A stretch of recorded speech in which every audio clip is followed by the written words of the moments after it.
Hello everyone, my name is Dian Ediati. I'm a student of MBA IPMI International Business School. Today, I want to share about the mind mapping corporate finance. And our best lecturer of corporate finance is Professor Sembel.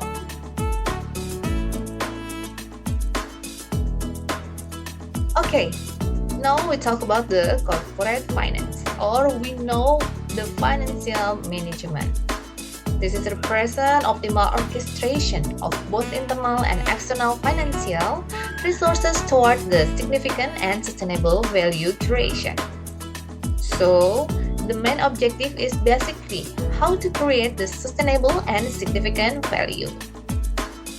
If we are talking about the financial management, there are three main parts of the financial management. Okay, the first is about the business conduct. And the business conduct, we are talking about the actually we implement the financial management in daily operations.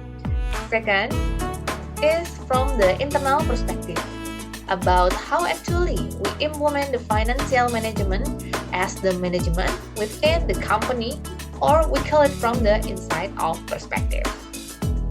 Third one is as investor, how from the external point of view or from the outside of perspective. There are three main aspects need to be considered. First is about the context and objective. The second about the asset and liability management. And the last one is about the dividend policy. On the context and the objective, we will discuss about the goal of value creation principles, and there are some underlying theory. The first is about the triple bottom line and the four cornerstone from McKinsey, and also 5 business essential from Professor Ramcharan. And we also discuss about the 6 sources of the corporate value. Everyone, we also need to consider the GCG, or the good corporate governance, and the ESG, or environmental social corporate governance, and how to achieve that. There are tools to achieve that we call the balance scorecard.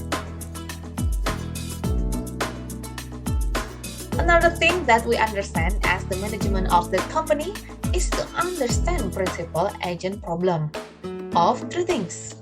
The first, conflict of interest, and the second is asymmetric and formations, and the last one is about the moral hazard under the value creation principles. There are some underlying theory, and the first, triple bottom line. And next is about the 4 cornerstone of McKinsey.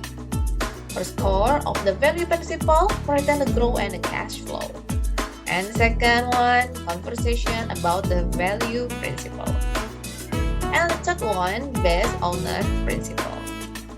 And the last one, for expectation of the principle. We also have 5 businesses essential from Professor Ramcharan. Consists of the cash profit margin, velocity growth, and customer focus. For the 6 sources of corporate value, there are 2 types. The first, tangible asset, comprise the physical assets such as land, building, and the machinery, and the financial assets such as gas and receivables. For the intangible asset, as the second type, is basically new resources of the value creation. Okay, now we're talking about the asset and liability management. There are 4 factors. The first is investment, and then financing, third, financial risk, and the last is restructuring.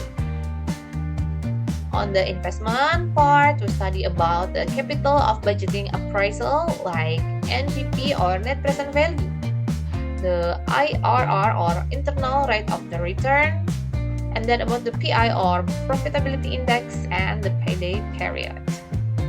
On the financing part, we study about the capital structure, That is actually the optimum debt and activity competition with the main consideration of tax benefit and also financial distress factors. Now we're also talking about the financial risk management. This is a particular subject we discuss about the international finance, the marketplace, how to actually we manage the marketplace by having understand about some instruments that can help us to manage the FX space, for instance. And we also discuss about the restructuring through the case study of LBO Nabisco. This is case the value creation itself coming from the tax benefit toward the optimal capital structure, taking cash out, and also the conglomerate discount. Okay, now we're talking about the investment. The investment part, we study about the capital of budgeting appraisal, NPV or net present value, and then IRR or internal rate of return, and then the PI, profitability index, and last the payday period. And the financing part, we study about the capital structure, that is actually the optimum debt and activity competition with the main consideration of tax benefit and also financial distress factor. And now we're talking about the financial risk management. This is a particular subject we discuss about the international finance and marketplace, how to actually we manage the marketplace by having understand about the some instrument that can help us to manage the FX space of instance. We also discuss about the restructuring, where we can see from the case LBO Nabisco. LBO Nabisco, in this case, the value creation itself coming from the tax benefit toward the optimal capital structure, taking cash out, and conglomerate discount. Okay, next we're talking about the dividend policy. The dividend policy, as a management of the company, we need to understand what are the things that make dividend is relevant, because it's not only simply the dividend itself can reduce the equity, but in fact it can give the tax benefit, for instance, for the major shareholders. And the second one is under the signaling theory. Okay, the signaling theory, actually the company who can pay dividend is a proven, that means that they have the money. And of course, this is the action is tell about the speak louder than words. Now we are going to talking about the financial management from the investor perspective or from the outside in perspective. First is about the principle. The principle is very critical to understand that the story and the people behind the numbers is also very important. And the second one, you need to know about the understand the correlation between the return and risk, and the total risk itself for the price of systematic and unsystematic risk, the correlation and the diversification, and also the capital asset pricing model or CAPM formula found by the Nobel Prize winner William Sharpe. And now we're talking about the underlying of strategy for the investment.